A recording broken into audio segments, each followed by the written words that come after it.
Are you part of a nonprofit organization or youth group looking to raise cash for your cause? Stay tuned at the end of this video to learn how you can bring the action and excitement of the Millennium Wrestling Federation to your town live, featuring the superstars and legends of yesterday, today, and tomorrow.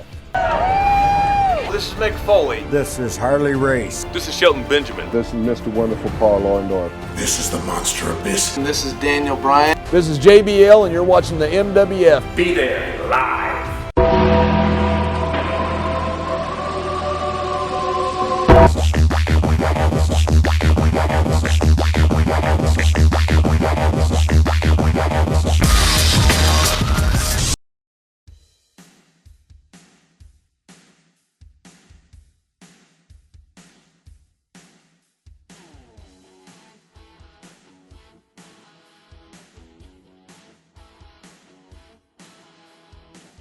Wrestling fans, a lot happening in the Millennium Wrestling Federation, but I couldn't be happier to kick off Season 2 of Memories and Legends with the Hall of Famer himself, Mr. USA Tony Atlas. Tony, I've known you almost 25 years now. At least. Since those Tony Rumble days, and here we are back in this wonderful studio. Yes, we are. It's always a pleasure coming down there, kind of get to shock the memory a little bit because, we lived so much and went so many places, but a lot of stuff, along the years, we forgot. So we have programs like this, give us time to reflect on our career.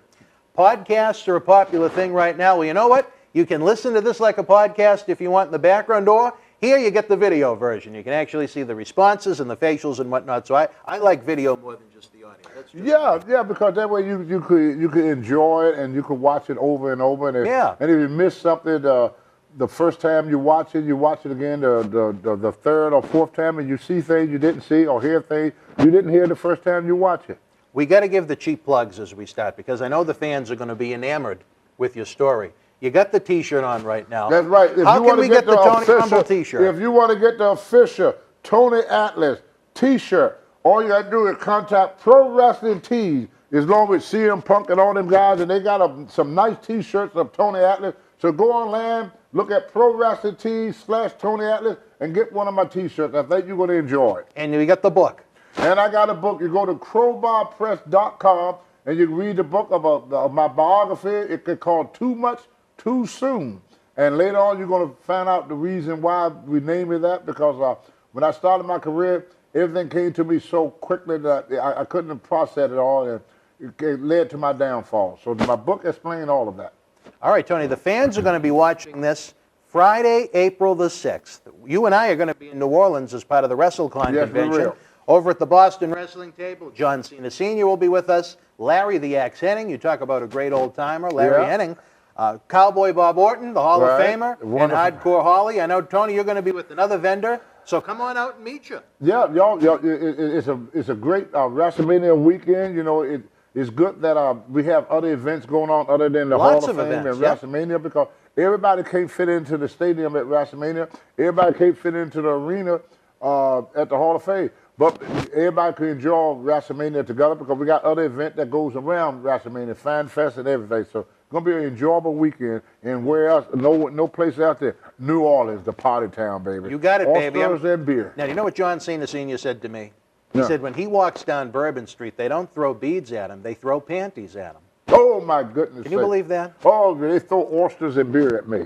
All right, and Tony, gumbo. When your light went off. No, don't worry about that, Tony. You just do your thing. I just talk and don't worry about the light. The camera will find you. The camera's all over the place right now. When the fans have access to this video, Tony, we're just going to be hours away from the 2018 WWE Hall of Fame ceremony. You yourself was inducted back in 2006 in Chicago. In this episode of Memories and Legends, what I want to do is, Tony, you've got the experience. You've been on the road. You worked with so many of these great legends and superstars. Some suspect, a lot of people have their thoughts on different Hall of Famers that have been inducted. But when you're with us, what I want to do is almost what they call the name game. We'll talk about 4 different Hall of Famers that are in the news right now that you worked with. Okay. You've got memories and stories. Let's start off with a man who's got a tremendous biography, a video that's coming to HBO this Tuesday night. The 8th wonder of the world, Andre the Giant. Right. You worked with Andre. I know that for sure. You tagged with Andre. Your memories of the big man. Well, Andre the Giant was the most phenomenal individual I ever saw in my life. I mean, I seen the Big Show, I saw the Great Carlin, I saw a lot of big guys, but I never in my life seen anything like Andre the Giant. Andre is the type of guy you could walk into a restaurant with him, and if Andre eat, everybody eat. And when Andre paid for his meal, he paid for everybody's meal in that restaurant. He was generous. Go to a generous. bar, very generous man. He'd go to the bar, and he would just pay for everybody beer, or alcohol, whatever you drink. Andre pick up the tab for everybody. Andre was the type of guy, he wasn't very sociable with people. But, he liked me a lot because I used to always tell Andre I got bigger arms. So if you told Andre you got something bigger than him, it made him like you because Andre always wanted to fit in. If you talk about his size, oh, Andre, you so big, I can't believe how big you are, he wouldn't want to be around you. Because to him, you're making him an outcast. You know, everybody want to be big like that, but when you're big like that, all you think about is fitting in. If you're a midget, you always think about fitting in. So to talk about a midget's size, how small he is or how short he is, to call a midget shorty or runt or anything, he don't like that because you're alienating him from society. Well, it's the same thing with janks. Andre didn't like to be looked at as being a jank among the boys. For the fans to call him a jank was okay because they paid to see the jank. But among the boys, he always wanted to just be a regular guy, which was amazing. You know that he had such great size and strength and ability, but he felt like he was never normal. There was no normalcy to his life. So he liked guys like me, Don Morocco, guys that didn't talk so much on his size. And a midget would like you if you don't mention his size too. Really? Same thing, yeah. Midgets don't want to hear you. They know they're short. They don't want you to keep telling them. Well, I tell you, Andre certainly was one of the great attractions in professional wrestling history. Our good friend Paul Bearer and I once debated who was the greater special attraction, Andre or The Undertaker. That's a debate that we could have in another time. Andre. You think Andre over The Undertaker? Well, here's the difference between Andre and Undertaker. They had a thing during the time of Andre they called territories. Mm-hmm. So you could wrestle in New York and nobody knew you in Virginia. Right. You could wrestle in Japan and nobody knew you in Puerto Rico. Now, when The Undertaker came along, he could wrestle in one place and be seen in all these other places. Where Andre had to go to these places to be known. Each territory and be new. He had to go there to be known. So more people that saw Andre up close and in person than they seen of The Undertaker. You see The Undertaker on television. But it's very rare that anybody get up close to Undertaker. With Andre, you can come up and shake his hand. How many people in the whole year of Undertaker have shook Undertaker's hand or took a picture with Undertaker? There's very, very few people that have came in physical contact with the Undertaker or John Cena. It started during the Hulk Hogan era when Vince started to separate the wrestlers from the fans. When Andre came out of the dressing room and walked to his car, there may be 100 or 200 people that would pat him on the back and would walk Andre to the car.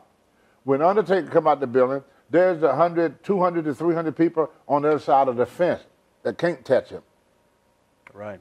You know? The guys were more accessible in that era. The guys, Andre was more acceptable, so people got more out of the Andre era than they did out of the Undertaker era because what you did with Andre stayed with you for the rest of your life. I mean, you sat and have a beer with Andre. You shook Andre's hand. You took a picture with Andre. You pet Andre. You felt him. You got up close to him. So that stick with you. Then to see somebody that is 10 feet away from you waving at you. See, people see Taker on TV. They see him in the ring at arenas, but they never get up close and personal. And with Andre, you was able to get up close and personal.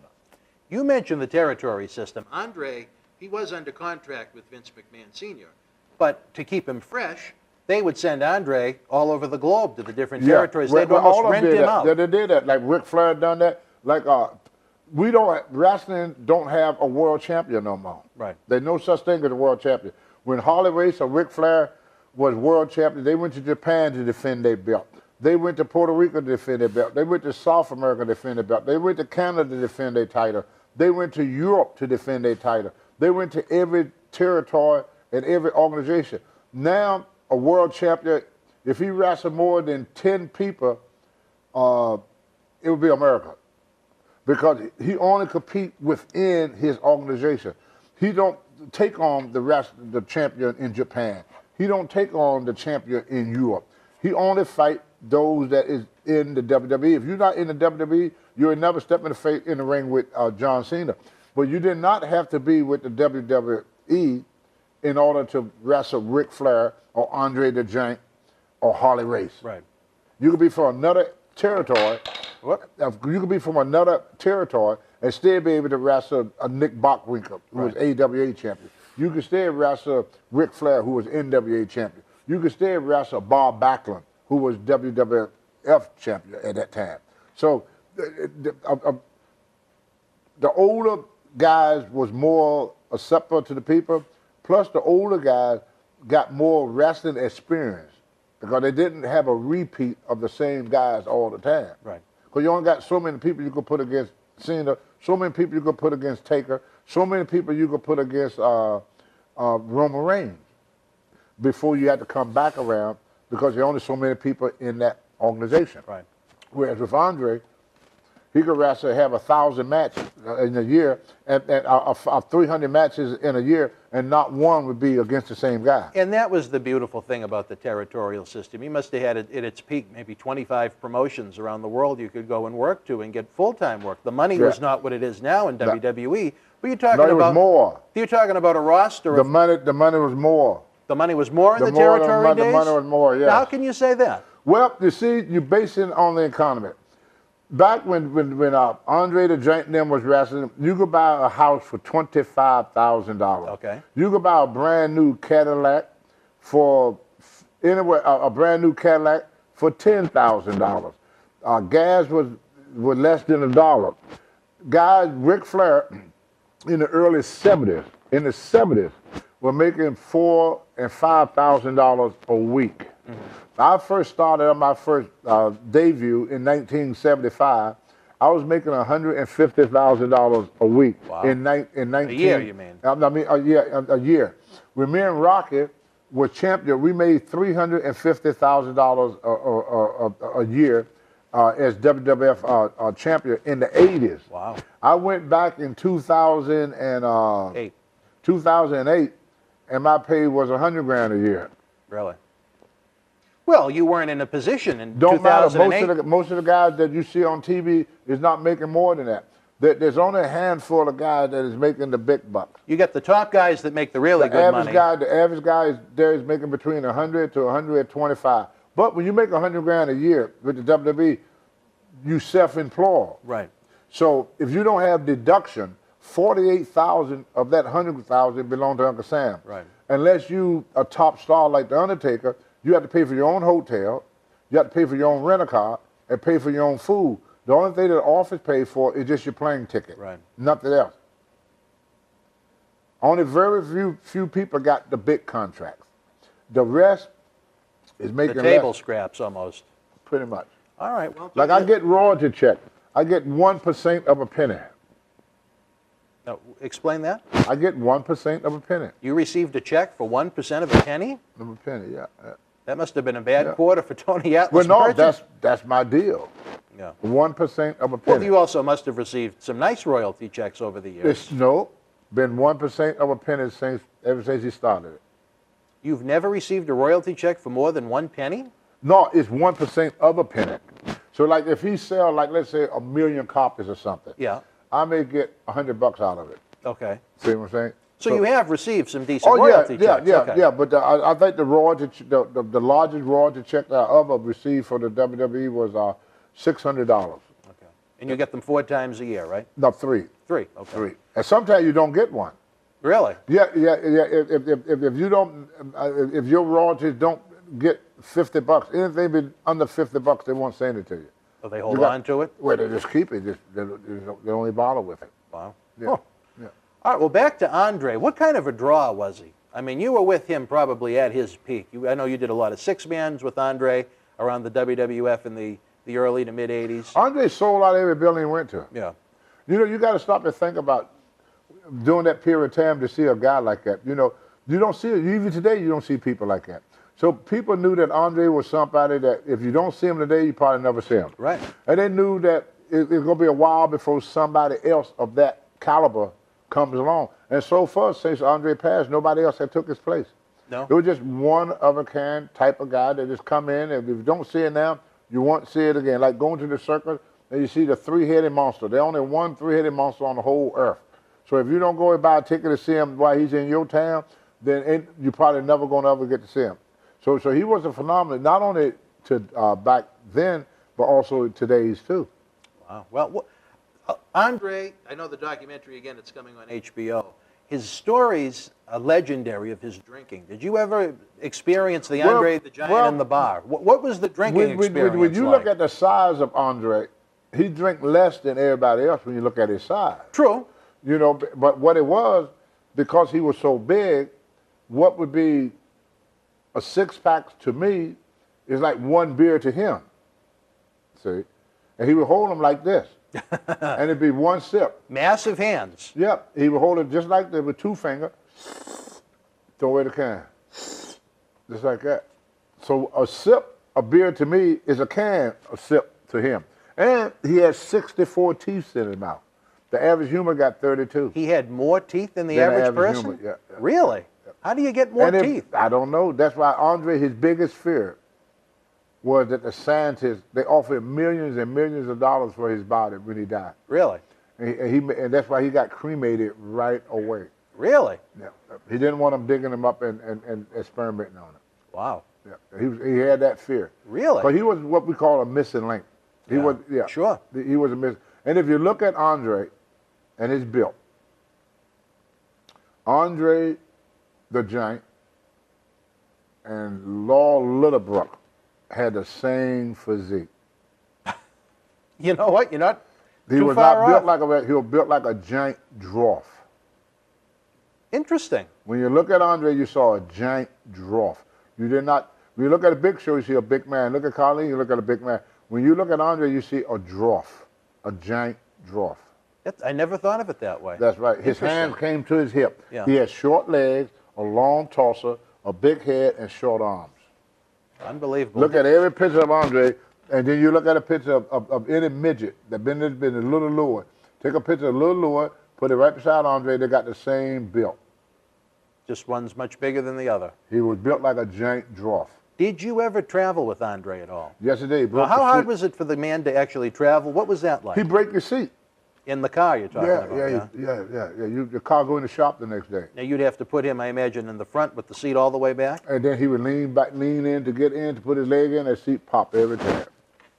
Talk about a struggle. Things that we take for granted, getting in and out of a car, for him was an extreme challenge every time he did it. Yeah. And finally, they had to get him a special-made van to drive him around, because none of the rest would give him a ride because he kept breaking the seat. Who drove in the van with him? Arnold Skolin drove him around some, and then they had another guy. They always had somebody to take him around. Tim Frenchie, White, I think? Yeah, Frenchie, Tim White, and a lot of guys. Frenchie Bernard. Yep, yeah, he would drive him around, but he always had a driver because Andre, they couldn't find a seat bigger. And Andre never stopped growing. And I don't think the fans understand that. And Yeah, imagine yeah. how painful that must have been on his body. It was, that's why he drank a lot. Yeah. He drank a lot to kill the pain. But Andre never stopped growing. They had medicine. The Big Show is taking the medicine, and they offered Andre, and Andre wouldn't take the medicine. How come? He said that God made him like this, and it's not his place to change what God made. Well, if it could have extended his life, I think it might have been a good decision. When Andre speaks, leave it alone. Well, I tell you. Because he would throw you across the room. He'd reach right over the table, grab you by your belt buckle, and sling you way over there. Now, did you ever experience it, the angry giant like that? I've wrestled Andre before. It was like wrestling a refrigerator. Really? Yeah. It's nothing you could do against that. It was nothing. When Andre passed away, he had to be at least 700, 800 pounds when he passed away. He looked awful towards the end. Yeah. He was doing matches in Mexico and Japan, and they're available on YouTube, and he just looked, it was really tough to watch. Yeah, because his so hard for him to move. Yeah, his joints started to lose his strength. Yeah. You know, his joints started deteriorating a great deal. But Andre punished his body a lot. He never took care of himself. He never worked out. He didn't eat good. Never went to the gym? Never went to the gym. I asked him one time to go to the gym. He said, I'm big enough. That was it. He said, I'm big enough. Do you have any favorite memories of him that you experienced? Well, I do, but I don't like talking about it in public because some of it is have a sexual nature to it. Oh, wait, Tony, wait a minute. But I don't like talking about it. A horny giant? Is that what you're talking about? Well, we all were. Were there Andre the Giant well, rats? what Donald Trump say is true. When you got money and fame, you could do anything you want with women.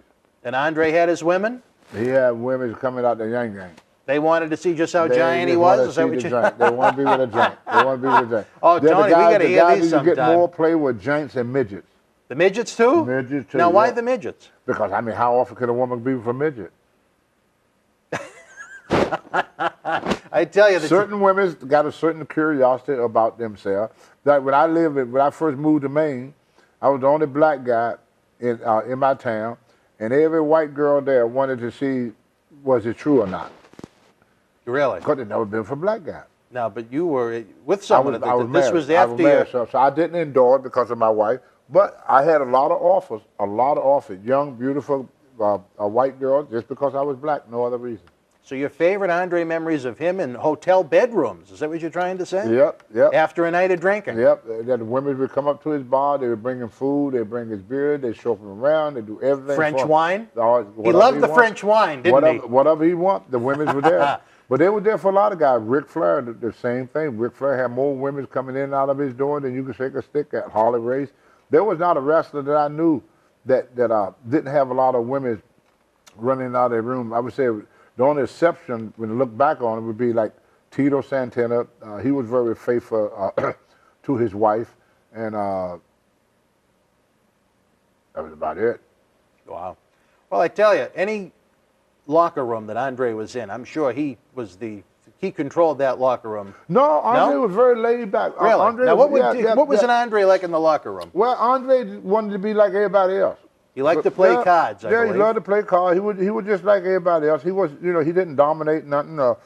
He was very, very humble guy, among the boys. He liked being around the boys. He liked the boys, Do you think the professional wrestling locker room was almost his safe zone, where he was around people he knew? The locker room used to be all wrestlers' safe zone. It's not no more. Right. See, wrestling ended in 1985. And it became sports entertainment. But we're going to talk about that in the episode we're going to have airing this Sunday night before WrestleMania 34. I think that's going to be a lot of fun. It should be. We're going to cover the period from 84 to 86. No WrestleMania. It's sports entertainment mania. Right. Wrestling is gone. Vince McMahon, out of his own, these are his words, not mine.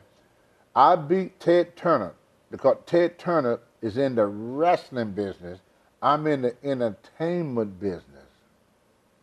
Vince Jr. had never been in the wrestling business. Vince Sr. was in the wrestling business. We still call it wrestling, but it's not wrestling. It has certainly changed and evolved. Right. To say the least. Tony, let me ask you this. If you could sum up Andre the Giant in a couple of sentences, what would it be? He was about the most phenomenal, nicest, I would say one of the best friends I've had in this business. Really? Wonderful person. Really? Thought a lot of Andre. I thought he protected me through a lot of stuff. All right. I liked him. He always treated me good. All right. Fans, you heard it. The Hall of Famer himself, Mr. USA Tony Atlas, sent it on over to the hard camera, the little Dutch boy in the back. There he goes, the man from Hall in West Simcoe. I tell you, you talk about what you wrote in your autobiography, our director in the back, Wes Simcoe. He loves the mother-daughter action. Oh, wow. He has 2 sets of them. Oh, boy. One running down the street from here and one in New Hampshire. I don't want to break kayfabe. Boy, yeah. We'll talk about that off camera. We're going to take a brief time out. When we come back, we'll have more Memories and Legends with the Hall of Famer, Tony Atlas. Where that coffee, kid? You think you know your favorite superstar? Did you know about Sasha's favorite cousin? What about AJ's tattoos? Chris Jericho's expensive taste? No. You need the book that has everything you want to know about more than 200 of your favorite WWE superstars. It's the WWE Ultimate Superstar Guide.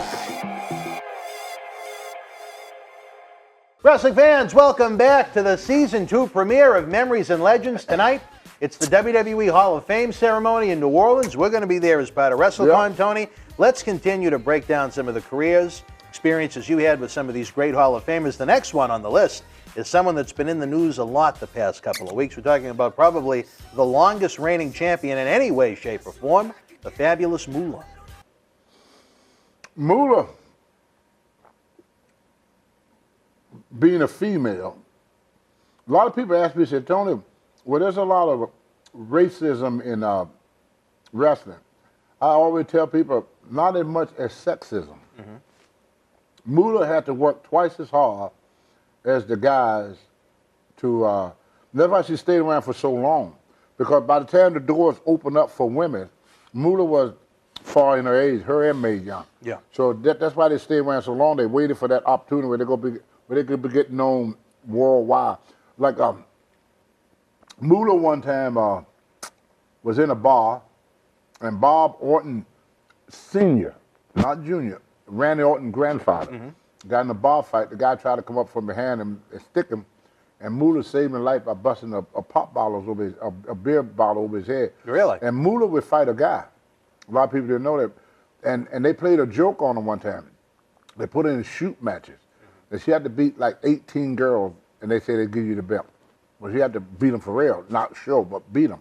Moolah beat all of them. Wow. And Mae Young and Moolah was always known to be very, very tough. And they would take on a guy. I seen Moolah in bar fights with men. Really? Yeah, you go to help her, she said, I can handle him.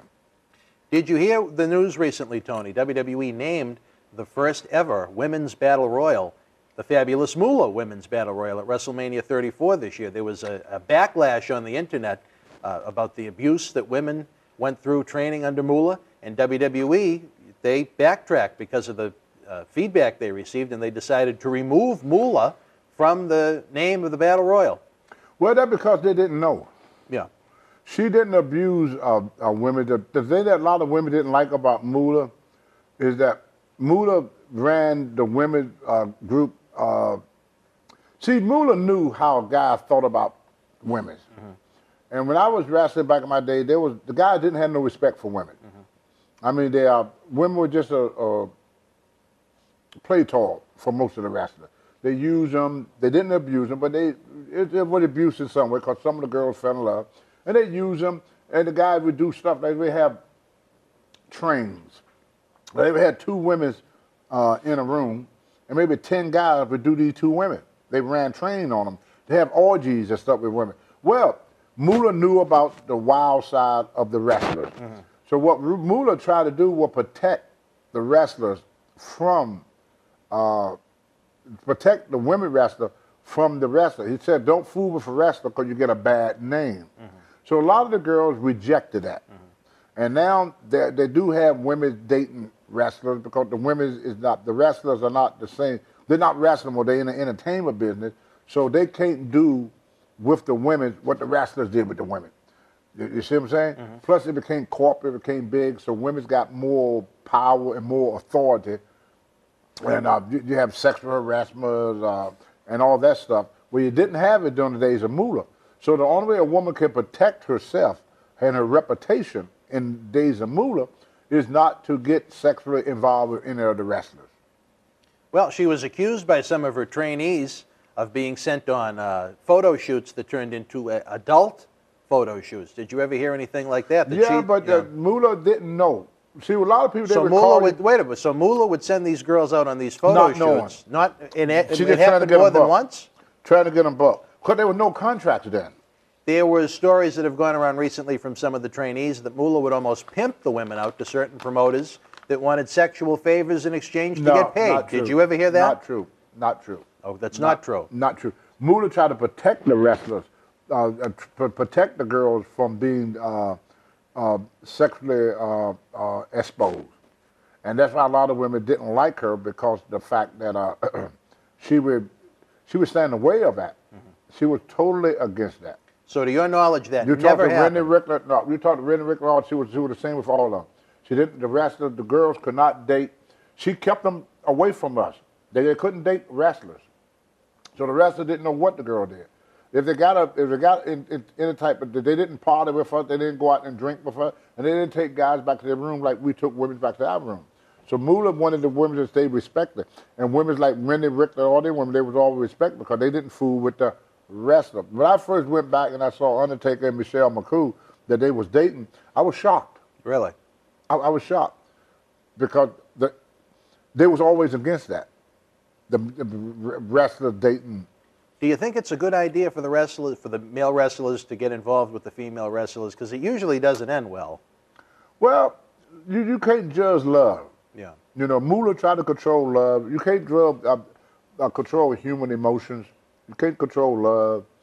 People gonna do what they want to do, regardless of what rules or regulation you put up. So I ain't gonna tell somebody don't date this person because they was a wrestler. Now it works out better because the women's coming up now are as much business orientated as the men's are. So, yeah. so for some it worked great, and for others it will not work. Did you ever get involved with a female wrestler in a relationship? No. Never, Never really? did. Now, Never why did. was that? Was it by choice? No, because Moolah wouldn't let you. Okay. They was all. She was very strict with her girls. So you believe that Moolah really went out of her way to try and protect the girls? And plus, most of the female wrestlers was white, and I couldn't date white women. Why? You know why. It's America. Well, let me ask you this, Tony. A lot of the There's America. You can't date white women back in the 70s. Are you kidding me? In the 80s? A lot of the trainees went on to say that Moolah took a ridiculous percentage from them, as much as 40% of their paydays. Then, some overheard her at one point trying to take a little food and hotel money that was promised to them by the promoters, and she pocketed that too. Did you ever hear stories like that, that she financially exploited these women? All agents got a percentage. Mm-hmm. She was the agent. They all got a percentage. 40%. Well, I don't know if it was that what the exact amount was. A lot of people like to exaggerate the numbers. Mm-hmm. Absolutely. A lot of people Absolutely. would exaggerate the number. But a lot of them went to school that didn't pay. So they trained it, came out, they paid. When they started paying, some paid, was able to pay up front for the training. Some was not. Those that was not, Moolah deducted from their pay. So to be fair to the fabulous Moolah, a lot of these female trainees, they didn't pay anything when they went to her initially. Some of them did. Well, that's only fair then that they right. Right. So those that did not, she deducted from their pay. Two sides to every story, and you actually knew the woman. Yep. John Cena Sr. and I had quite a video about the Moolah situation that was available online last week. There was talk that there was lesbian sex that went on with Moolah and some of these trainees. Did you ever hear any rumors to that extent? Well, I hear rumors about it, but I've never witnessed it. But it was also homosexual sex among the guys, but nobody talking about. Yeah. So all in all, you think Moolah's getting a bad rap right now? Oh, of course. She always did. Tell us the fabulous Moolah that you know. She was a hard worker, tough, very business orientated, very friendly, very hard working. When I first met Moolah, we was in Charlotte, North Carolina, and Dusty Rhodes was coming in for the show. They flew him in. Terry Funk was coming in. They flew him in. Andre the Giant was coming in. They flew him in. Moolah came in. She drove. And I never forget that. Really? Yep, they didn't fly Moolah around. They didn't take care of... See, the guys never really wanted women in the business. Yeah. They figured this is a man's sport. Women don't belong in the business. That was just a belief in the 60s, the 70s. And so women's always had a very, very, very... Just recently, I noticed Vince McMahon had done more for women wrestlers than any promoter that I had seen. You know, he started a whole new woman division. Almost to the point where they're over-pushing it, but that's a different story. No, they're not over-pushing it. Oh, I disagree with you on that, Tony. No, I don't think they're over-pushing. I'll tell you the reason why I don't think they are over-pushing it, because it's not wrestling no more. All right. It's sports entertainment. You are correct. It's sports entertainment now. It's not wrestling. Now, in the wrestling days, guys want to see two big, hairy, 300-pound guys go at it. In today's time, people just want to be entertained. They don't care if you're a good wrestler. That was true with Bob Backlund, who was a great amateur, a great pro wrestler, but then a guy that maybe had 5 moves called Hulk Hogan came and took his place, became the biggest draw that you ever see. Another guy named Dusty Rhodes that never saw the inside of a gym, that had maybe 3 moves, became a bigger name than Bob Backlund. So it got to the place where your wrestling ability was not as important as putting ashes in the seat. Right. There's certain things about certain people, and your ability to do that job is not that important. Mm-hmm. If people like you and people pay to see you, or if it was politics, if people vote for you, they don't care if you can write your own name. They vote for you, you're in, buddy. Right. And that's what they go by. The ratings tells all. Because when I first started, the best wrestlers were jobbers. Yeah. The best wrestlers was always guys They just went out to try and make the superstars look great. That's right, because S.D. Jones was a hell of a wrestler. But he never made it to the top because he couldn't draw money. People were not paid to see S.D. They were paid to see Tony Atlas, who had half the ability to S.D. They were paid to see Rocky Johnson. They were paid to see Tony Atlas. They were paid to see J.Y.D. J.Y.D. had one move, a hip toss, clothesline. J.D. was limited, but he just had the look and the charisma. Moves. Power slam, clothesline, and a hip toss. That was it. He knew no other moves. All right, Tony, did you ever travel with Moolah? Or did yes, I did. What was it like to travel with the... Very professional like. Yeah. She treated me real good. We talked a lot about business. See, in those days when guys travel, they talk about matches, they talk about the business, they talk about how they could improve themselves, and they complimented each other, and they gave each other advice. It's like, they always put an older wrestler with a younger wrestler. When you put two young wrestlers together, they used to call that the bland leading the blind. Yep. Because what can a young man teach a young man? Right. Nothing. So they always would pair you up with someone older. So they would put me with Moolah, Johnny Weaver, Wahoo McDaniel, all these guys that was older than me so I could learn from them. So that's why I got to travel with Moolah in my younger days, because she'd been everywhere, so I could learn. I learned a lot from that woman. All right, Tony, let's wrap this one up. Maybe you can do the late fabulous Moolah maybe a little favor. The backlash the WWE received from fans on Twitter and social media was out of this world to get her name off of that battle royal. In a couple of sentences, tell the folks the fabulous Moolah that you knew and worked with for so many years. The Moolah was the pioneer of pro wrestling. And if it was for Moolah, the women that wrestled, they would not be wrestling. Moolah kept wrestling going because, like I said, they didn't want women in the business. So if Moolah was not there to train these women, how were they going to get trained? Right. There was no guy that was going to train a woman to be a wrestler back then. Moolah kept women wrestling in the business. If Moolah had not dedicated herself to training these women, there would be no place for the women to go train, and there would be very few women. All your women, Wendy, Rick, all of them, they all came from Moolah. You know, that Moolah came from all of them. That was the only place you could go. Women didn't have but one place to go. And Moolah created that one place for them because she saw Moolah was trained by guys. But Sputnik Monroe and all them guys, they the one that helped Moolah. But then they didn't want women in the business. So where can a woman go to get trained? The only one place to go, and that was to Moolah. Right. Well, and if it was for Moolah, there would be no Michelle McCool, there'd be no Wendy Richter, there'd be no China.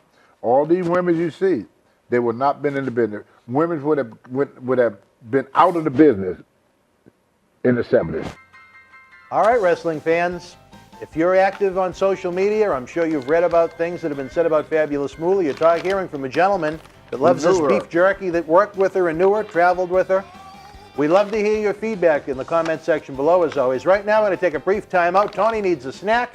We'll be back with more Memories and Legends.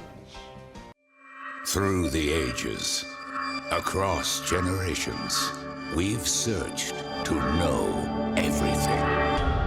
Now, our biggest questions will be answered. It's absolutely everything you need to know about WWE. From inside the ring facts to beyond the ring history, everything WWE is right here. Absolutely everything you need to know. Available now online or wherever books are sold. Fans, welcome back to the Season 2 premiere of Memories and Legends, kicking it off with the Hall of Famer himself, Tony Atlas. We're just hours away from the 2018 Hall of Fame ceremony. WWE is nice enough to have me at the ceremony. Maybe you'll be there if you're in New Orleans. You're a Hall of Famer. You I doubt it, because I'm on the blacklist. No pun intended. I've been on the blacklist since 1982. Really? Well, all right. Well, we're going to get into that in some of these great memories. I'm on that what they call the blacklist. I've been on there since 1982. Me and Rocky went on there together. All right. Well, we're going to talk about that, gentlemen, in future time. Right now, I wanted to talk to you about a man that is going to be inducted tonight, a man that you managed in WWE, talking about the world's strongest man, Mark Henry. Mark Henry is one of the most unestimated athletes that the WWE ever had. I think that he could have been marketed differently than what he was marketed. And when Hogswallow will pin you, that ain't doing much for a man that's supposed to be the world's strongest man. To lose a match to a midget. You know, 450-pound man getting beat by an 80-pound man. And Mark is a wonderful, wonderful, wonderful individual. He's one of the very few guys, him and Shelton Benjamin and Teddy Long, that after I left the WWE in 2010, they stayed in contact with me, and they remained my friend. Shelton Benjamin is a wonderful human being. Shelton Benjamin. I love Shelton. Shelton Benjamin is the toughest guy. Him and Shelton Benjamin, I would say, and Shane McMahon are the two toughest people in the WWE. Now, why do you say that? I know him. All right. I know him. Shelton is a hell of an amateur wrestler. Oh, absolutely. He's a hell of an amateur wrestler. And Shane McMahon is a hell of a mixed martial art fighter. He does dabble in the MMA, yeah. Shane McMahon is tough as nails. I think if you got in a fight with Shane McMahon, you better bring a lunch. That is one rugged. He may not look it, he may not show it, but in real life, Shane McMahon is about the toughest guy in the WWE. I think the perception of him might change when he had his matches, if he didn't wear that big loose jersey and the loose pants. You know it's what not I mean? that, it's just that people don't see him. Yeah. He's not being promoted as that. It's kind of like Goldust is a cowboy. Cowboy boots, cowboy hat, but he portrayed something else. Right. Goldust, which is not him. Like Cody Rhodes, where they try to make Cody Rhodes into all these different characters. That's not Cody Rhodes. I'll tell you, with Goldust, if they really wanted to use him, forget about being a cowboy. They could have taken the Val Venus porn gimmick and given it to Dustin with his little dalliances. It's still not him. Well, that would have been. Right, but that's not the end of him. It's kind of like when they put me in the Africa suit and had me jump around the ring. Saba Simba, it was not me. You know, a lot of times they would get an idea and they would put a person in this idea that they figure it's going to work. They're going to try to make it work. But in the olden days, promoters did not give us any character to play. I asked one time this old promoter down in Charlotte, Joe Murnick was his name. And I said, what type of gimmick should I get? He said, just give it time, kid, you would come into your own. So like the Ric Flair, nobody told Ric Flair to be Ric Flair. Ric Flair created Ric Flair. Nobody told Ole and Gene Anderson how to be the Minnesota Wrecking Crew. They created that. Nobody named me Tony Atlas. Nobody made the Tony Atlas gimmick. Tony Atlas did that. Nobody made Soul Man Rocky Johnson the Soul Man. Rocky Johnson did that. But then in the mid-'80s, when Junior started taking over, Junior started giving people different characters to play. He did that in order so he could have copyrights over it. Right. That's why when China was no longer with the WWE, China could not use the name China. Even Undertaker, unless he buy rights to that name, he cannot use that name. They had a group here that was calling themselves the Undertaker, worked for the Savoy, two big Italian guys. The Val Puccio. The Val and his brother, yep. Yeah, where they had to sell rights to that name to Vince.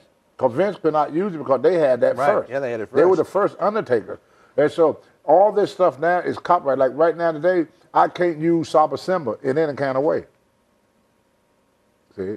I can't use that. And that's tough. You know, we're going to have to save my thoughts on this for future episodes, because right now we're talking about Mark Henry himself. What a tenure he's had in WWE. He joined the company in 1996 after the Olympics.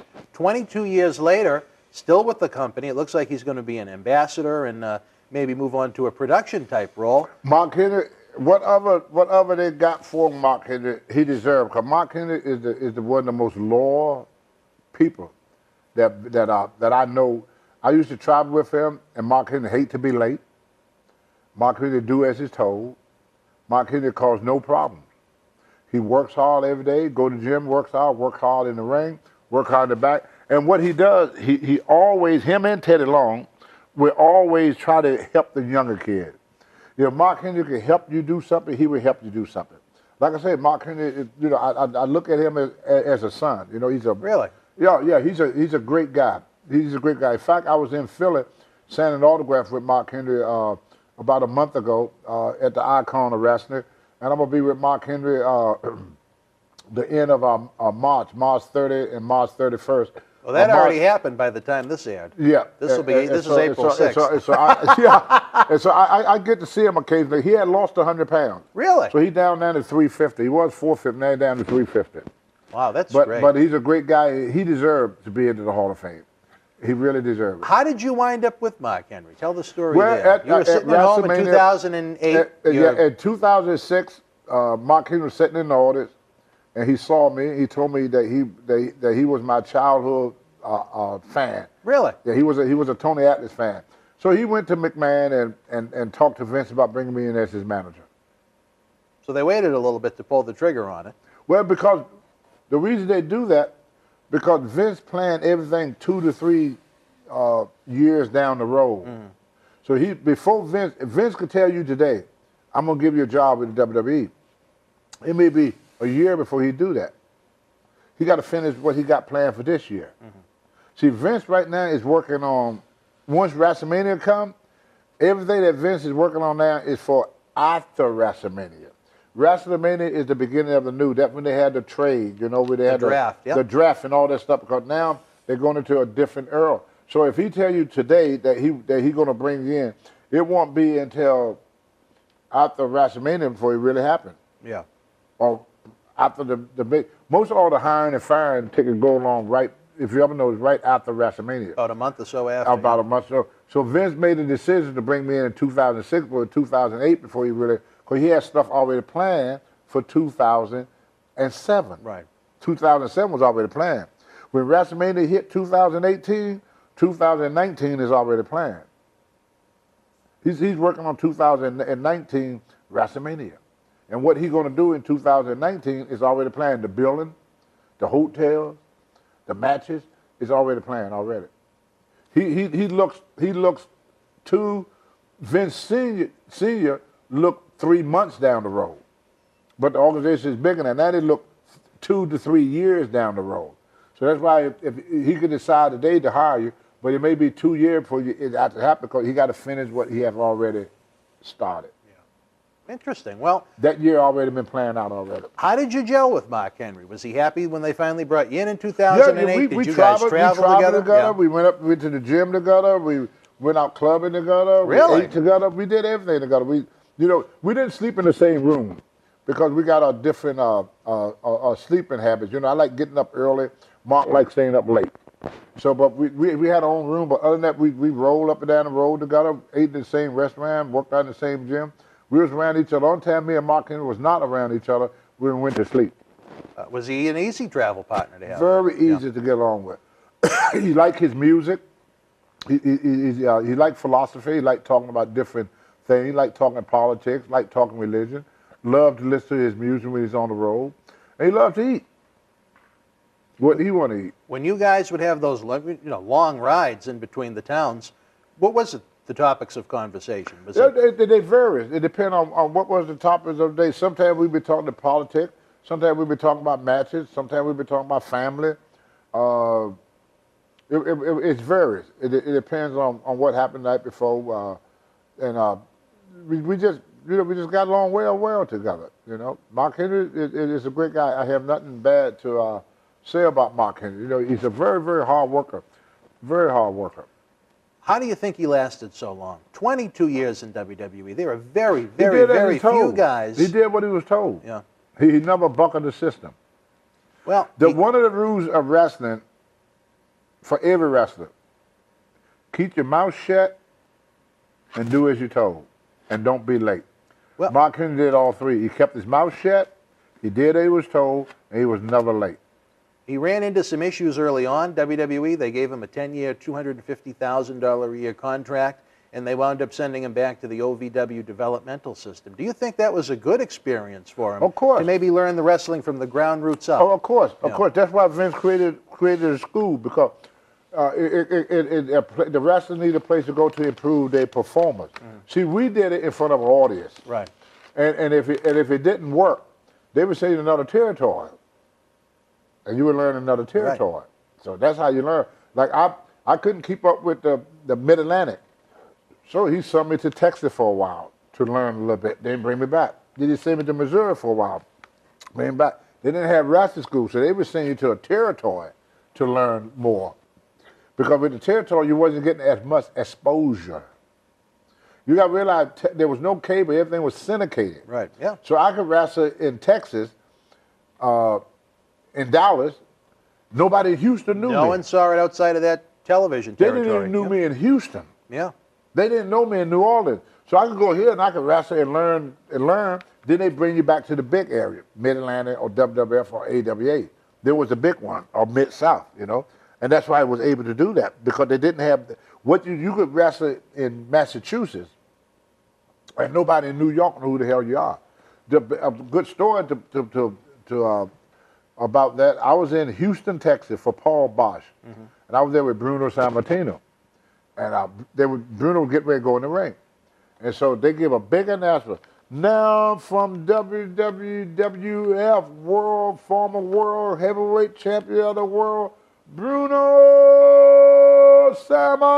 Sammartino. He walked through the door. You could hear a rat piss on cotton. Really? Nobody knew who the hell he was. They didn't see the New York television. Then if you come to Massachusetts, you ask any wrestling fan about an Indian, they say Chief J. Strongbow. They don't know Wahoo McDaniel. Didn't see Wahoo, yeah. They didn't know nothing about Wahoo. Was the best wrestler, Indian wrestler I've ever seen in my life. Sure. They didn't know him up here. Yeah. Then you go down to Charlotte, they don't know who the hell Chief J. Strongbow is. Yep.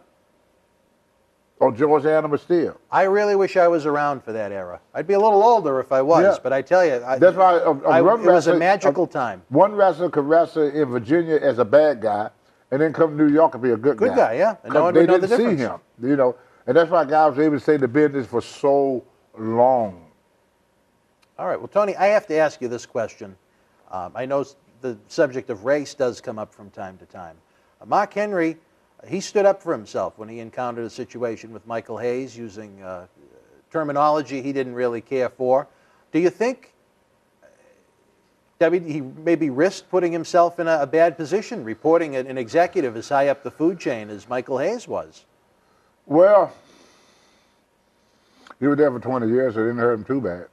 At the time, he didn't reach 20 years at that point. If it was you, would you have reported Michael Hayes? No. No. And why is that? I came up at a different time.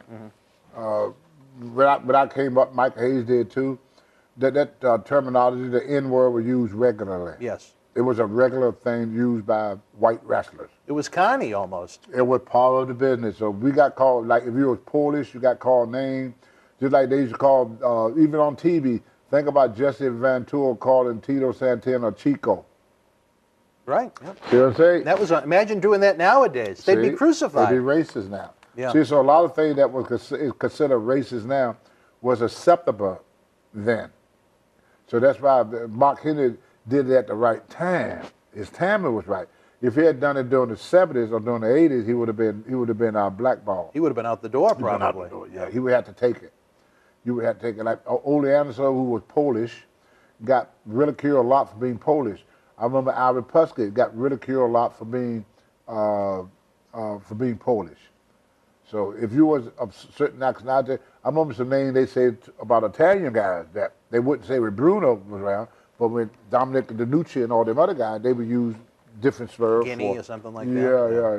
You know, the Captain Blue Banner used to get on TV and talk about guineas. And he was Italian. He was Italian, you know, but he was using racist slurs. There was a lot of racist slurs used in that time. Different world. Well, it was a different world. You take like Red Fox used racial terms. George Jefferson, Archie Bunker, you know, comedians were using it. It was part of that world. When Mark Henry spoke up, he did it at the right time. Timing is everything. So when he spoke up, it didn't have the effect that it would have. But Mike Hayes didn't lose his job over it. No, he had to go to sensitivity training.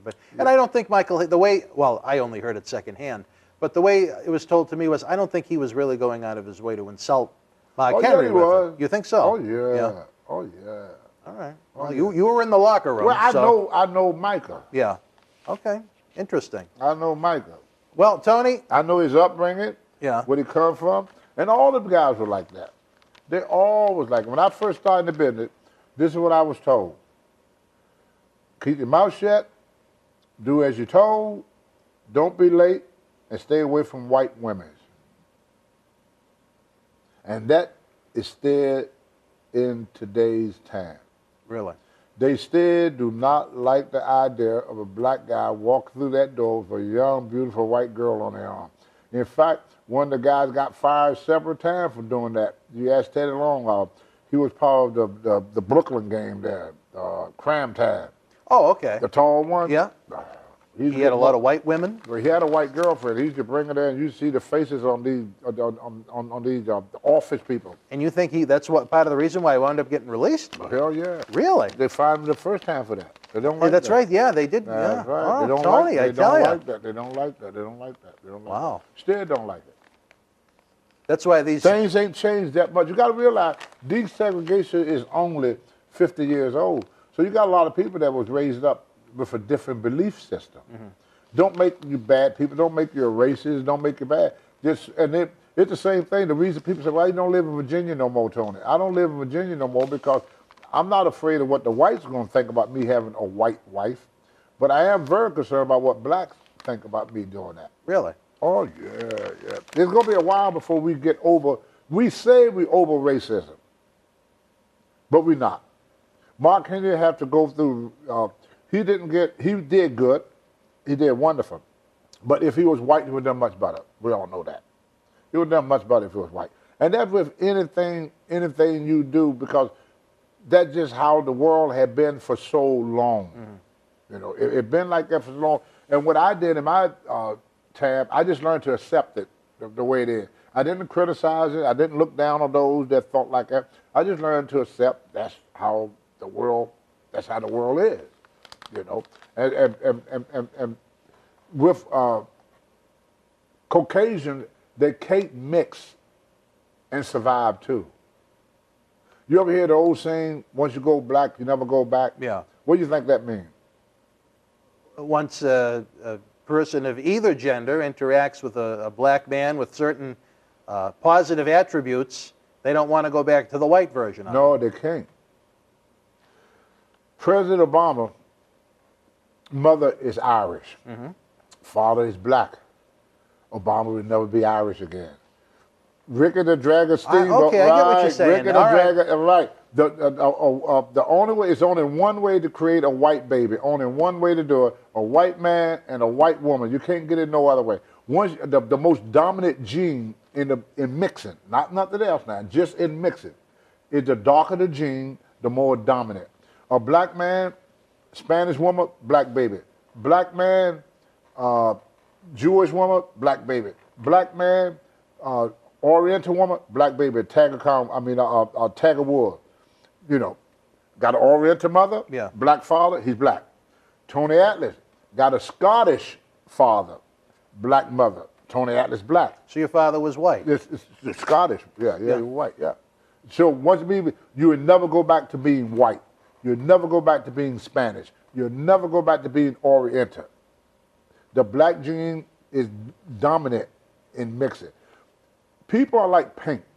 There's one paint that can cover up nothing. You take a red wall, put white on it, it turns pink. You take a green wall, put white on it, it turns chartreuse. You take a purple wall, put white on it, it becomes lavender. You take a red wall, put black on it, it becomes black. Black. Everything. That would mean once you go black, you never go back to what you were. If you read history, Thomas Jefferson was the last white person in his family because he had an affair with a slave girl. And all of his descendants was black. That's why they made a zip code to Jefferson with George Jefferson. He's supposed to be a descendant of Thomas Jefferson. I didn't know that. Yeah, it's in your history book. Yeah, blacks is mixing. Everything a black man impregnate gonna be black. A white man can only make a white baby with, like Ricky the Dragon Steamboat, his father's white. Tito Santana, his father is white. Oh, really? With the last name like Solis? Yeah. Really? Yeah. Well, I tell you, we certainly have gone off on an adventure on Well, this that's one. what happened with it's genes. And, the darker the gene, the more dominant that gene going to be in mixing. Well, Don't mean that the black is a dominant race. They just dominant when it comes to babies. And Murdoch told me that too. Dick Murdoch, who was a Klansman, Murdoch said with you, Tony, everything you touch going to turn black. With me, the only way I can make a white baby with a white woman, he can't make a white baby with a black woman. He can't make a white baby with a Chinese woman. He can't make a white baby with a Spanish woman. He can't do it. He can only make a white baby with a white woman. Whereas a black man make a black baby with any woman on the planet. Once you go black, you never go back to what you were. That's what it means. Got nothing to do with his genitals or any other that thing of his nature. It got something to do with his offspring. So a lot of this separatism was done strictly, and people found out about it years and years ago. They just never thought about it or they never talked about it because when the first European came in, they mixed with the Indians. They didn't get white babies, they got Indians. Then they had slaves, they mixed with the slaves. They didn't get white babies, they got brown babies. When they went to Vietnam, the soldier flew with the Vietnamese girl. They didn't get white babies, they got Vietnamese babies. it's almost like what happened with Pistol Pete Tringali. Yeah, he was over there for Vietnam, and he got a little frisky. All right, Tony, it is Mark Henry's big night. Any special memories of Mark on the road that stand out? Okay, they wanted me to tell Mark Henry to lose weight. So John Law This is WWE now. Yeah, John Law and I said, Tony, he ain't losing no weight. You got to get him to lose weight. I said, but Mark, I said, at nighttime he eat a lot of food. They said, well, you got to order for him. Don't let him order. So Mark Henry get there, he order meatball sub, a pizza, some chicken wings, French fries, he order all this food. And I tell the waitress, no, don't bring him none of that. Bring him a Caesar salad. So so the lady canceled his order and brought him a Caesar salad. Mark Henry got so mad that they jumped up and almost turned the table over, and me and Chavo Guerrero, we was hiding on the table because Mark wanted his food. So I knew right then and there, do not interfere with Mark Henry eating. And I didn't. Then I saw him another time, they told Big Show don't fight on the bus no more, and Big Show fought it. Mark Henry chased him down, pressed him up over his head. He picked up Big Show? Yeah, like really? nothing. I see Mark Henry push a Greyhound bus uphill running. When we was in Europe, the buses couldn't get out. So we said, Mark, he'd get out, grab the back of the car, set it on the sidewalk, walk around the front, grab the front, set it on the sidewalk so the bus get through. Geez, that is a strong human being. Mark Henry never did bench presses a day in his life. His first day in the gym when I was training, first day in the gym, do 500 pounds. First day, never did them before in his life. Wow. Unbelievable. And could do 500 pounds. I said, Mark, we got to do bench press. He said, I don't do bench press because he's an Olympic lifter. Yeah. You know, he ground up. You know, he did. That's powerlifting. He never powerlifted. But he 500 was starting off. Was it a challenge for you to almost have to babysit him as far as trying to convince him to order certain foods at certain times? Well, he wouldn't eat breakfast. And most people that are overweight don't eat breakfast. And then what do they have? Mark won't eat breakfast. He have a small lunch, eat very little at lunchtime. But then at night, big dinner. Right before he go to bed, that's why he put on all that weight. Because he ate his largest meal right before he went to bed. So I was trying to get him to eat breakfast, a big lunch, and a small dinner. So that he could, because if you eat a big breakfast, you got all day to burn it off. Right. You eat it's like putting gas in the car. If I put gas in my car in the morning, I get a full tank in the morning. By the end of the day, I got a quarter of a tank or half a tank. If you put food or put gas in your car right before you go to bed, you wake up in the morning, you still got a full tank. And that's why he put on so much weight. The only thing I do was reverse his eating habit. But he was one of the strongest men I've seen in my life. Were you successful in trying to get him to change his habits? No. He wasn't having that. No, wasn't having that. All right, Tony, in a couple of sentences, how do you describe the WWE Hall of Famer Mark Henry on his big night? I'm happy for him. I text him and I let him know that I was very, very happy that they are going to put him in the Hall of Fame. And there's another gentleman too that I'm very, very happy about too. We all felt so bad for him in Legend House that he was not a Hall of Famer, and that's Hillbilly Jim. Big night for him. We'll have to save Hillbilly for another episode. Both guys deserve it. Mark Henry deserved to be there, and Hillbilly Jim deserve to be there. They're both wonderful people. They're both very good friends of mine. All right, wrestling fans, we're going to take a brief timeout. We come back. We have one more Hall of Famer we're going to talk about. Stand by. You think you know your favorite superstar? Did you know about Sasha's favorite cousin? What about AJ's tattoos? Chris Jericho's expensive taste? No. You need the book that has everything you want to know about more than 200 of your favorite WWE superstars. It's the WWE Ultimate Superstar Guide. All right, wrestling fans, we are back. We've discussed Andre the Giant, the fabulous Moolah, and a man that's going to be enshrined in the WWE Hall of Fame tonight, Mark Henry. We got one more, a man that you've had eons of experience with, your former tag team partner, the Hall of Famer that went in 2008, Rocky Johnson. Is he there too? What's that now? What, he going to be inducted again? No, he was inducted several years back, but right. you had quite a run with Rocky Johnson and several run-ins with Rocky Johnson over the years. Yeah, well, see, me and Rocky, we came up during a period of time where there was only room for one black on top. Mm-hmm. And Vince Sr., not Junior, but Vince Sr.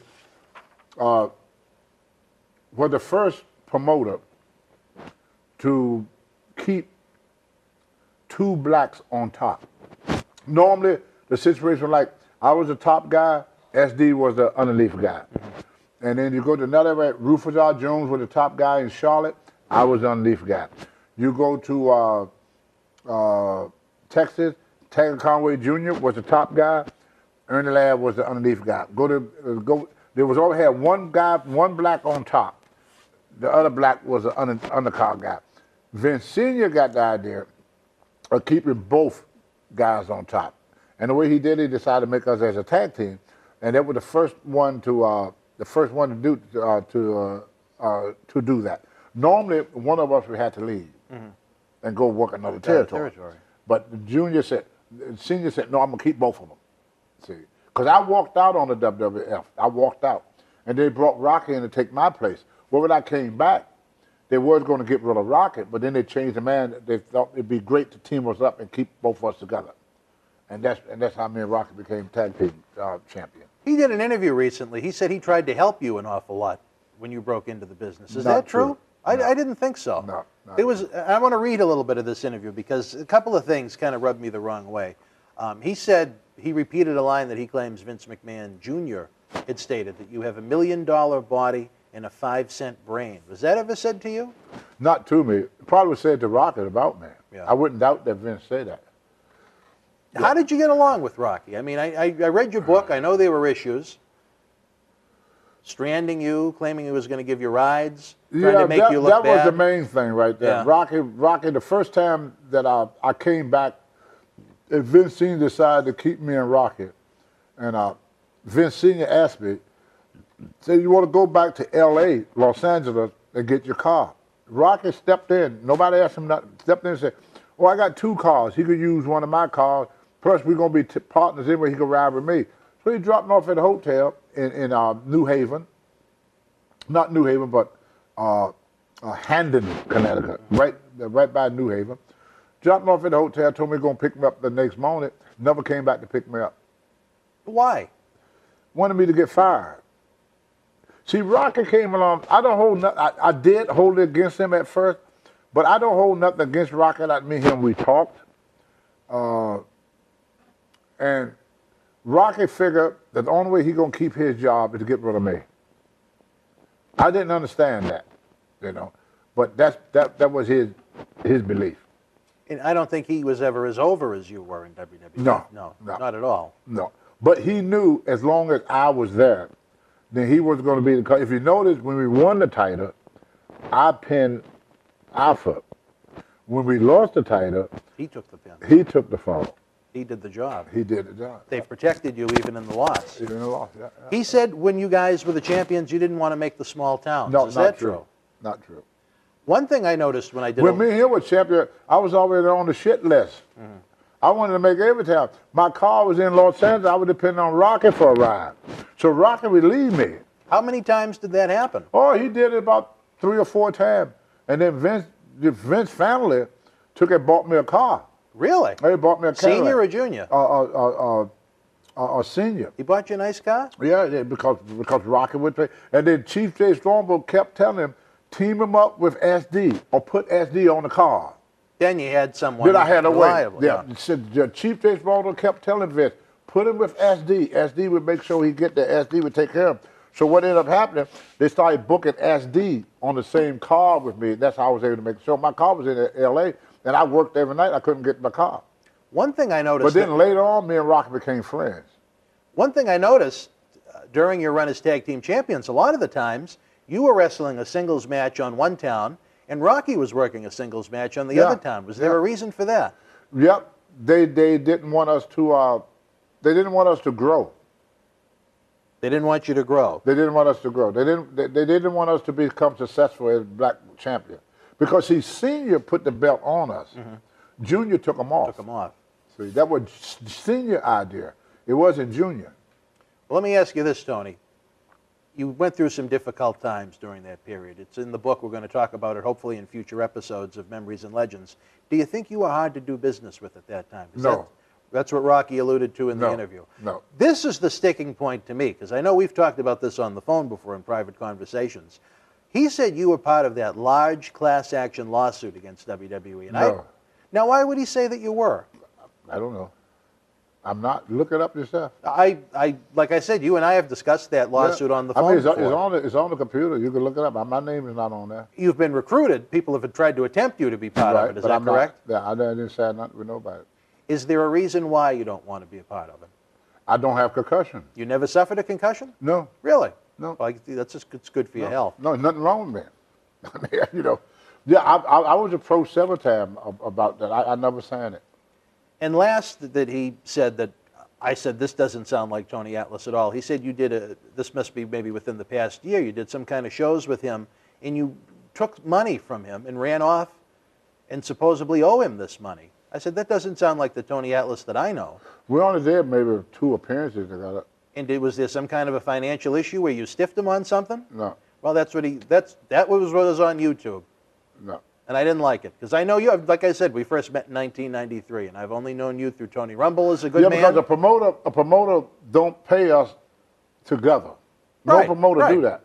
Promoter give Rocky his money, promoter give me my money. Right. You know. But I think what happened was, see, when I first started talking about Rocky, to be honest with you, Rocky ain't seen my book. I think he saw my book. Oh, you think he was getting a couple of receipts in that interview? He saw my book. See, but the book is true. That's how he was. Every wrestler knew that. Rocky sold Bill Watts a dead horse. He what? Sold Bill Watts a dead horse. He got these paper for a horse, and he said, this is a great racehorse. So the guy went, to Bill Watts sold it to Rocky, went to get the horse. The guy said, oh yeah, that's a great racehorse. Rocky, the Bill Watts said, well, can I see him? He said, not really, it's dead.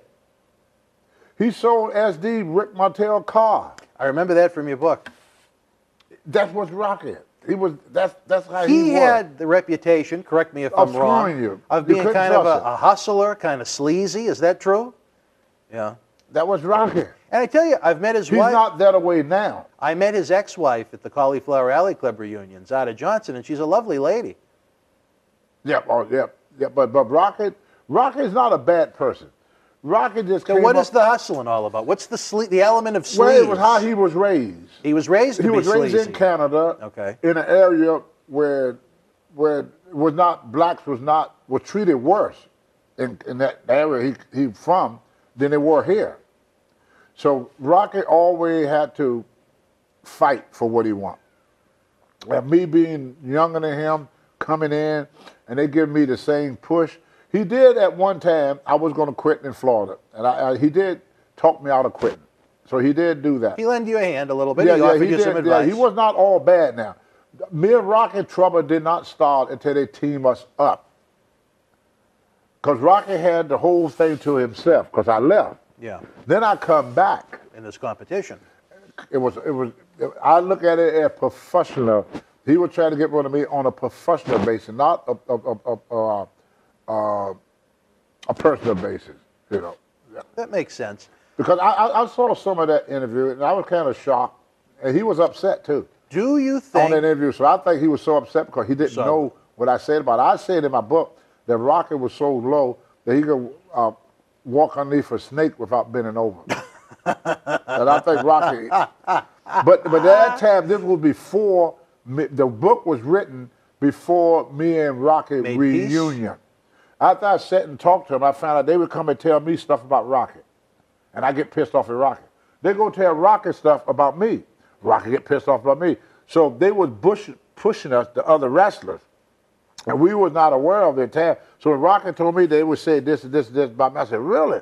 And I said, well, Rocky, they told me you said this and this and this. So we was fighting at each other, but there was other entity that was pushing up to... They wanted to see a little friction. Right. And that's why Vince Jr.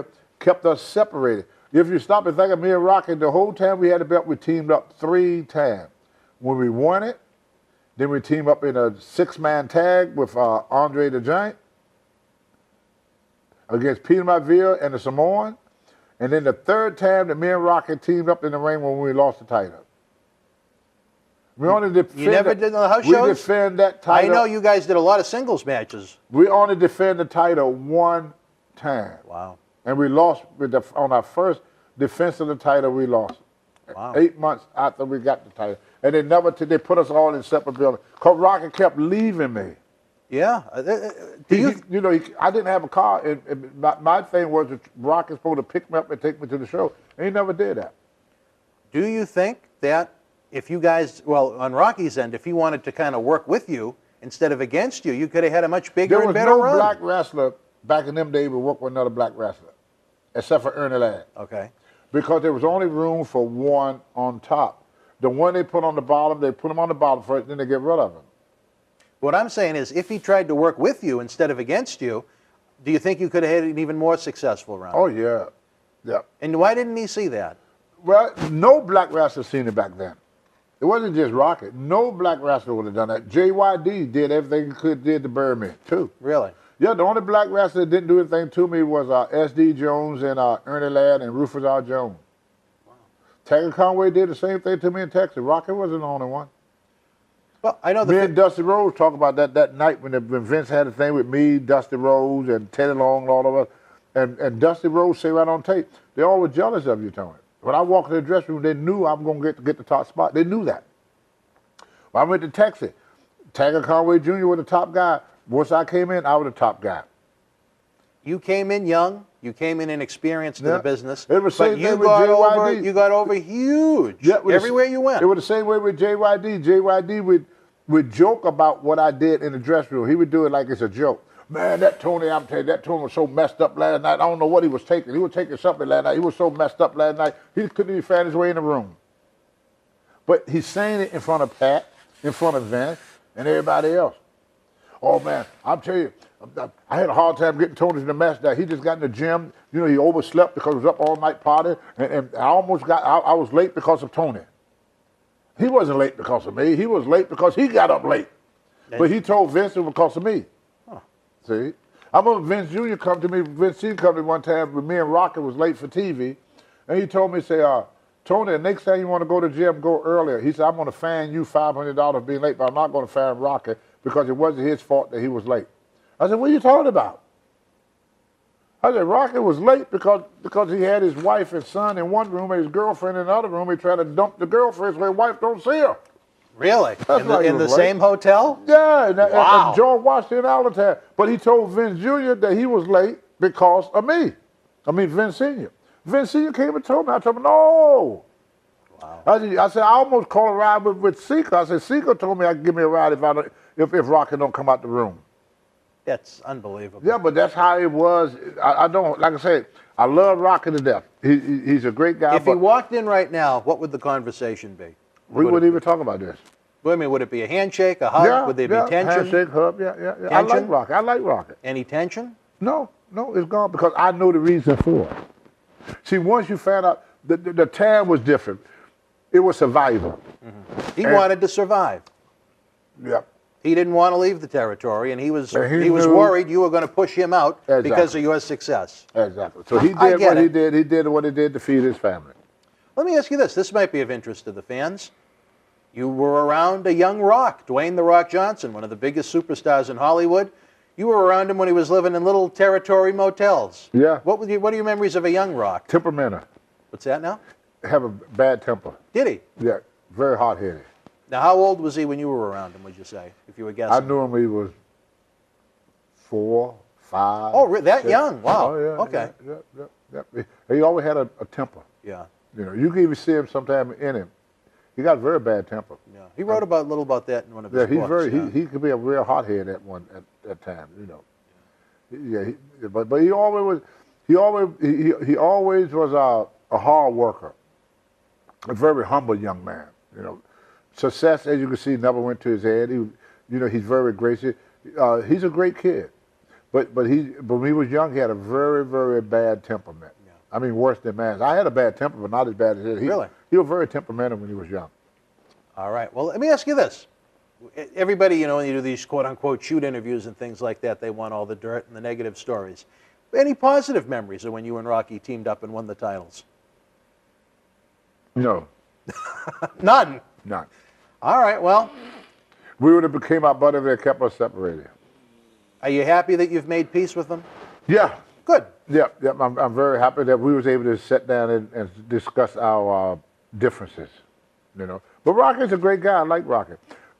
Even despite all that shit that he spoke, you still think highly of him? Yeah. Good. I don't pay that no man. Well, it is professional wrestling. Because you got to realize what they did to him. He got a lot of anger. Yeah. And he's pointing out everybody. Rocky Johnson's career ended in 1982. Why is that? They wouldn't book him no more. So think about it. How did he wind up with you then? No, that's when we lost the belt. You lost the belts in 82? We won them in 82. And what year we lost them? I thought you lost them in 84. 84? Yeah. That was the end of Rocky's career. He really didn't do much after that. Vince never called him back again. What did he go on to do for work? Just do you know? independence. That was how he lived? Was on independent wrestling with a wife and kid? Really? But they was all grown then. They was all grown then. The Rock was all grown. He was in college, played football, and all that stuff. The kids were grown. But you stop and think about it. Where did Rocky Johnson went to work after we dropped the title? Nowhere. Nowhere. Tony Atlas went to AWA. Tony Atlas went to World Class. Tony Atlas went to Puerto Rico. Tony Atlas came back to the WWF to do Saba Simba. Where was Rocky in the 90s? They didn't use him Nowhere. for nothing. No, and in the 90s, they were hot to trot to try and sign anybody when they had the competition. Rocky, they ended his career. They did in 1980. They ended Thunderbolt Patterson's career when they started WCW. That was the end of Thunderbolt Patterson. He ran into some problems down in Georgia, right? Yeah, he was black. Tony, I love it. You call it as you see it, buddy. That's why we love this. He was a black man that thought he could speak up like a white man. All right, let's wrap it up. It looks like you're ready to get into the snacks again. Tony, if you could, sum up Rocky Johnson in a few sentences. The good, the bad, and the in-between. Rocky Johnson is a trailblazer for bodybuilders, athletic. Rocky Johnson brought grace and style to pro wrestling. I mean, when you watch him wrestle and you watch Dwayne, it's identical. The same shaking of the leg, the same movement. You put a match of Rocky Johnson, put a match of Dwayne Johnson, you see it's not much difference between them. They wrestle the same. Rocky was one of the pioneers in his business. You know, he was one of the first black men to ever wear a WWE tag team belt. He raised his family. He never neglected his kid. He got kids by a previous wife. He had his I rats. met his daughter. His daughter said that Rocky never forsaken his family. He's a good family man. He's the one that really trained Dwayne. It wasn't for The Rock, there'd be no. If it wasn't for Rocky Johnson, there'd be no Dwayne Johnson. I wish that our earlier relationship, came out differently, but the times was different. Right. So if everybody, I wrote in my book, I never had fear of any white wrestler. My only problem with black wrestlers, because they only have room for one black on top. See, so if I was to sum up things about Rocky, here in the last couple of years, Rocky been a great friend to me and my wife. He bailed us out a couple of times when we was low on money. Really? Yep. We a couple of times. I didn't get no bookings, and Rocky called me up, asked me how I was doing. My wife got to talk to his wife. Next thing I know, I go to the mail. Rocky paid my mortgage 1 year. For a year? 1 year, during that year he did. I for see one what you month. mean. Yeah, he sent me money, and that's probably the money he's mad that I stiffened on him because Maybe. I didn't pay him back. I didn't give that money back to him yet. That's what he's talking about there. I remember one time I told Rocky, I said, "Well, I hope they don't cancel this show because I got to pay my mortgage." He said, "How much is your mortgage?" So I told him. Then the next day, his wife called and said, "What's your address?" I said, "Rocket is sending you some money through Western Union to pay your mortgage." Wow. Well, so you know what? For the heat that there has been over the years, there is some goodwill. Yeah, Rocky done that. And He I paid my think mortgage. the Rocky might have Now that. he want me to give it back to him because he read my book. But I say some pretty horrible things about Rocky. And I want to tell Rocky I'm sorry for what I said. But at that time, I didn't understand why he did what he did. But now that I know why he did what he did, then I don't hold nothing that happened between us against him. When you guys had this powwow, when you kind of made peace, did he explain that to you? That the reason Yeah, he did. Okay, well, you know, he was honest about it, if nothing else. Well, that's why I don't hold nothing against him, because he told me why he did what he did. He was trying to protect his career. Because he knew more about the business than I did. He was in it longer. Mm-hmm. He started in the 60s. So he knew that eventually they're going to replace the old bull with the young bull. Mm-hmm. He knew that was going to come sooner or later. Rocky's about 10 years older than me. Oh, he's that old? Yeah, okay. Yeah. I think he just had his hip replaced. Yeah. If you want to send him a In text fact, message. me and him doing a show together next month. Really? Yeah, the 20. It's going to be in Pennsylvania. Alfred and Seek are going to be there. Oh, me wow. And Rocky. Yeah, we still That's do quite a little events together. reunion. Yeah, it's going to be in May. I'm doing a thing with Rocky in May. All right. I think it's the 26th. Hopefully the good vibes continue. What more can you say? Life's Yeah, too short but- not to be but friends Rocky, if you Rocky's can. a great guy. He been over backer for his friend. But we did have a rough go of it in our younger days. All right. Well, Tony, I have to say, these stories that we've shared here have been exceptional. Yeah. I hope we so can... what else did Rocky say about me? That was it. That was it, pretty much. It wasn't exactly long. It wasn't. He didn't say it with any malice. He just kind of stated it as fact. But I know, just based on our I conversations... know I saw somebody say I couldn't work. He didn't say... No, I didn't... I well, saw at least that. in this one interview, he didn't say anything like Yeah. that. All right, Tony, we talked But about... I think Rocky's feelings got hurt because he helped me out, with my mortgage and stuff like that. And then after the fact, and he saw then, the and book. he finally hearing some of this stuff. I remember Yeah. his wife called me up one time and said, "Yeah, they said you badmouth Rocky in your book." He said, "I told Rocky that you wouldn't do that," and I didn't want to tell her then. I said, "Well, yeah, but I did. I did." I sure You did. told your life story through your eyes. It happened. You lived it. He did it. He did it. He All did right. it. Andre the Giant, Moolah, Mark Henry, Rocky Johnson, they're in the book. I can't wait for the next episode. I believe the Sunday of WWE Backlash, we're going to be back on BostonWrestling.com with yet another great episode. But for the fans that are enjoying WrestleMania weekend, tonight's the Hall of Fame. This Sunday, Tony Atlas and I are going to be back with another episode of Memories and Legends. We're going to break down WWF, Tony Atlas, and everything WWF from 1984 through WrestleMania 2. It's going to be a heck of a lot of fun. For my good friend, the Hall of Famer, Tony Atlas, I'm Dan Marati. John Cena Sr. is on assignment with beautiful women in New Orleans, Louisiana. Oh, my goodness. I think we'll talk about that off the air. All right. Until we speak again, folks, you and yours, be well. Love, bye, boom.